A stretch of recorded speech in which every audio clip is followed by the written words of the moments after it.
Estamos aqui com mais uma videoaula como baixar Need for Speed Underground 2 rápido, fácil, com apenas dois programas, que é o Torrent, não, um programa, pessoal, desculpa aí, o Torrent e o e-mail e o meu site aí. Vai lá no Google, digita assim, dicas de jogos com K, ó, dicasdejogos.blogspot.com.br. Vai aparecer aí dicas de jogos. Esse blog é novo na área. O link eu vou estar deixando na descrição do vídeo. Aí tem bem aqui, ó, Need for Speed Underground 2. Tem aqui o tamanho, 1,49 GB. Tem aqui ZTX Torrent, dá um clique. Iniciar aplicativo se o seu navegador for o Chrome. Aguarde que vai abrir o torrent. Vai abrir. Vai aparecer aqui onde é que você quer salvar. Eu não vou baixar porque já tem.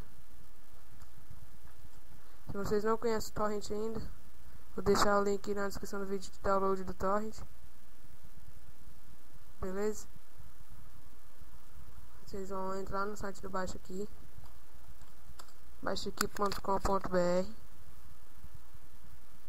Vai carregar.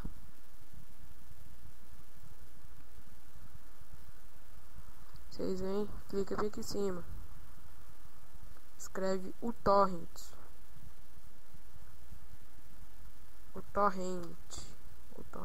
e dá um buscar.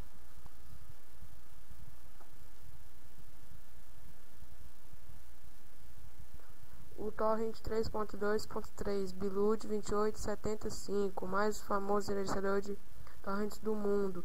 O torrent está ainda mais rápido e fácil de usar em sua nova versão. É o primeiro, pessoal. Dá um clique. Eu vou clicar porque já tem. Próximo vídeo aula aí eu vou estar ensinando como mudar o cursor do mouse aí pra vocês aí. Vou deixar meu link de download na descrição do vídeo pra vocês aí. Adiciona meu MSN, pessoal. Peça um vídeo lá, pergunte.